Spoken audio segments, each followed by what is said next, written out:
Hi மக்களே, எல்லோரும் எப்படி இருக்கீங்க? நல்லா இருக்கீங்க நம்புகிறேங்க.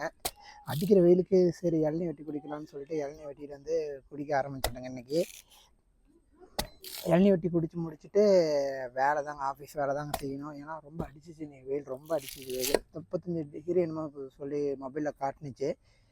சரின்னு சொல்லிட்டு பார்த்துட்டு இருந்தாங்க. அப்புறம் சரி இளநீ வெட்டிட்டு வந்து குடிக்கலான்ட்டு இளநீ வெட்டிட்டு வந்து குடித்தாங்க இன்றைக்கி.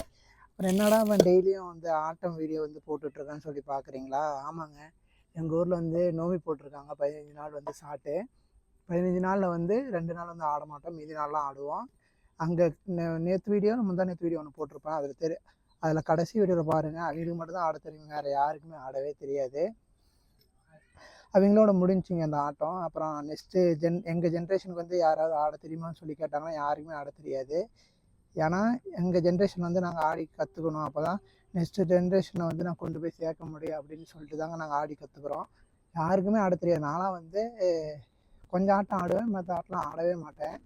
இந்த ஆட்டத்தை வந்து ஆடி கற்றுக்கணுன்னு சொல்லிட்டு தாங்க கற்றுக்கிட்டு இருக்கோம். நாங்கள் மற்ற ஒரு 3 பேர் இருப்போம், 3 பேருமே கற்றுக்கிட்டு இருக்கோம். மற்றவங்களாம் வரமாட்டேன்றாங்க யாருமே ஆடுறதுக்கு. ஏன்னா கொஞ்சம் கூச்சமாக இருக்குது, யாரோ பார்த்து சிரிப்பாங்களா அப்படின்னு சொல்லிட்டு சொல்கிறாங்க. அதுதாங்க எனக்குன்னு தெரியல. எனக்கு அப்படி தான் ஃபஸ்ட்டு நான் நினச்சேன். சரி போய் ஆடி கற்றுக்குன்னு சொல்லிட்டு ஆடினாங்க, தைரியம் வந்துடுச்சு. அதுலேருந்து நான் வந்து ஆடி கற்றுக்கிட்டு இருக்கேன். ஆடி கற்றுக்கிட்டு நெக்ஸ்ட்டு ஜென்ரேஷன், எங்கள் ஜென்ரேஷனுக்கு வந்து நாங்கள் ஆடி கற்றுக்கிட்டு மற்றவங்களுக்கு கற்றுக் கொடுக்குன்னு சொல்லி ஒரு இதுங்க. ஏன்னா இது வந்து ஒரு சில ஊருக்கு வந்து கலாச்சாரமாக இருக்கலாம், அப்படி நோம்பி போட்டால் டான்ஸ் ஆடணும் அப்படின்னு சொல்லிட்டு.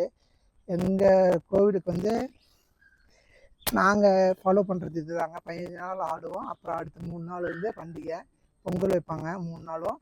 அப்புறம் வந்து அதுவும் நோம்பி முடிஞ்சிடும். அதாங்க நாங்கள் டெய்லியும் ஆடிட்டுருக்கோம். என்னடா டெய்லியும் வீடியோ போடுறான், ஆட்டம் ஆடிட்டு இருக்கிறது வீடியோ போடுறான் அப்படின்னு நினைக்காதீங்க. ஏன்னா அந்த வீடியோ போட்டோன்னா நெக்ஸ்ட்டு இது வந்து பார்த்தாங்கன்னா இந்த மாதிரி ஆட்டம் ஆடியிருக்காங்கன்னு சொல்லி தெரியும். எங்களுக்கு யூஸ் ஆகலாம் கூட, வேறு யாருக்கெல்லாவது யூஸ் ஆகும். இப்படிலாம் கலாச்சாரம் ஃபாலோ பண்ணுறாங்க எல்லா கோவில்லையும் அப்படின்னு சொல்லிட்டு தெரியும்.